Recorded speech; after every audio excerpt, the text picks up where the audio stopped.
Welcome to Bungoma County, a land of vibrant communities and deep-rooted traditions of the Sabaot, Bukusu, and Teso people.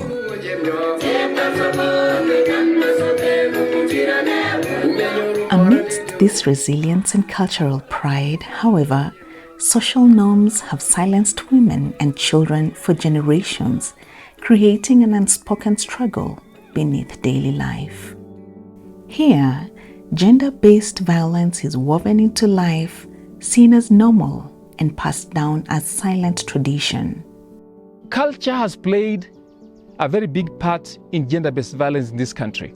Like here in Bukusu land, there was a culture which is fading off, and I'm thankful for that. It's fading away, called Hutu Miakamaika. When a young woman gets married, those old men and women used to think that if you don't want to beat her in the future, you need to slap her as early as after you have married her. In a week's time, at least slap her. And then that now marks the beginning of you are never assaulting her. That has never been true. Why? Because violence in Bungoma is so high. And that means those who practice the Hutu Miakamaika thing are still violent at their spouses. Harmful customs foster cycles of fear and victim blaming. In this silence, women's voices fade as men control family decisions. Harmful cultural practices, I will say the custodians are the elders, council of elders, who formulate they call it the informal constitution. And because of the initiation practice that the male child goes through, which imparts negative masculinity. A woman must be beaten, that is the indoctrination, so as to listen to you, so as to respect you. Hapa awali nilikuwa mtu mbaya. Nilioa mke wa kwanza akaenda kwa sababu nilikuwa mchokozi, nilikuwa mkali na sikunywi.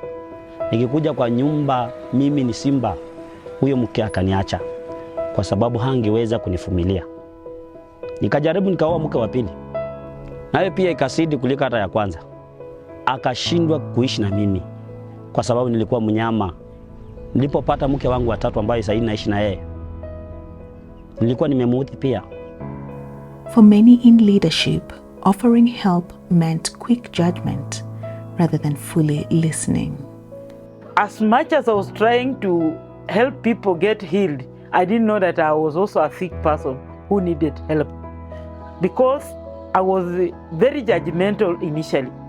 Before you could say your case, judgment imesha kutolea. In that, I had no time to explore listening skills. Thanks to the Kenya Finland Bilateral Program on gender-based violence, men and women from all walks of life are learning the power of respect and the strength found in unity. Today, we meet the faces of this change, individuals dedicated to ending gender-based violence and building a brighter future for all. We were looking at capacity building of the first sector responders, sectors that are on the front line in responding and prevention of gender-based violence. Before the program came in 3 years ago, cases of sodomy and incest, they were many times not reported to the facilities. Like majority of the community were not aware of the referral pathway, that when someone is violated sexually, they're supposed to run to the hospital for the basic emergency treatment. And to acknowledge the Kenya Finland Bilateral Program for according us the opportunity to gain skills and knowledge. Some of us now, we've changed our names to super chiefs. I'm now a changed, informed, knowledgeable chief.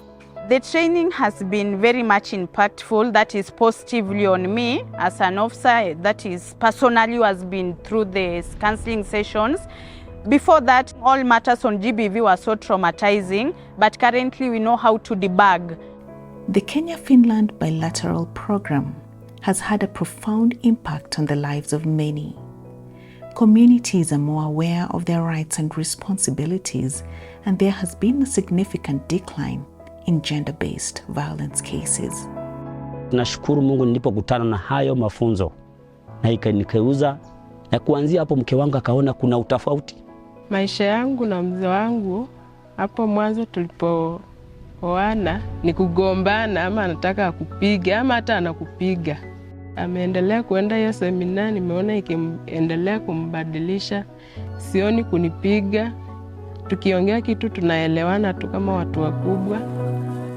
Children are often the silent victims of gender-based violence. Teachers have witnessed firsthand the devastating impact on young lives. I teach in this great school, St. Mary's Kibabi. Apart from being a teacher, classroom teacher, I sit in the guiding and counseling office to give counseling services to our students. You can go to class and you find a boy is not concentrating. Naturally, as a teacher, I would just judge the boy and say, your mind is not here. And you just punish the boy. After taking this course, I got a new perspective of attending to these cases. The Teacher Service Commission at the county, they have recommended that how they wish that all teachers undergo this counseling training. By empowering communities and individuals, the program has sparked a movement for change. We realize that the circumcision ceremony is very key in preparing the male child for negative masculinity. We took them through a training, special training by special group of men who engage men on gender-based violence called principle-based leadership. You see, these gender-based violence issues don't just come up. There are things that provoke the violence inside these people, including the negative ego. This negative ego that has been taught to the males by culture. Before the training came, personally, I was not in good terms with my parents. I even reached at a point, because of the hostility of my father, I ran out of this home. When we attended the training, I went together with my father. And from that training, actually I've seen a lot of changes. My father was transformed. I personally, I'm transformed. Now I'm in the home because of the training. Ata khale nabechanga omurafu khubana base khu family yange, lakini nono lero naba wayishima sana hata se ndinganya nalomana nabo ta. Abana bakhamanya kumasomo kano tangali bapuweka bomurafu kumwana omusolero uyo sayi nokumenya na kumulembe nende mukhomusoli wase sayi bali na kumulembe nende papa kubera kamasomo akako amandi kamuyeta sana malalundi kanjeta sayi nomulosi wase khomenya bulayi mbakhosi enyala nakhola ne kachule na yeta. Yani sayi nekhala nendi free nendi umusangafu bachirani becha khukupa chimbakho njakho wachirani. As the program winds down, the seeds of transformation have been sown and the future looks promising. When I trained, I developed the passion to reach out to many people in regard to reduction of gender-based violence. Nilipobadilika nikajua kwamba nimebadilika. Niamua kutoka nje ili nikajaribu kubadilisha wenzangu pia. Nimetoka hapo kwa sababu mimi ni chairman wa pikipiki. Nikaongelesha bodaboda wameamua kubadilika na ninaona ushuhuda unaendelea. We still have the desire to get out into the villages, into the communities, to share more, because we feel that change does not just happen. You need to nurture it. I'm so happy because through the skills and knowledge that have been imparted in me, we keep on creating awareness to the people. In the near future, we are going to have 0 GBV cases in Bungoma County. Together, these remarkable individuals are building a legacy of respect, safety, and hope in Bungoma. Cases in the community that went unreported, through the dialogues and chills to the barazas, they are now able to come for the services. Emergency services of PEP, pregnancy, trauma counseling, evidence collection. Bila hiyo mafunzo labda ndoa mingi zingekuwa zimeshavunjika kama hii yangu. Juu kuna vile nilikuwa nimeshapanga niende, lakini kupitia kwa hayo mafunzo yamenisimamisha, na saa hii mimi niko na ninaombea waendelee hivyo hivyo kufunza wengine.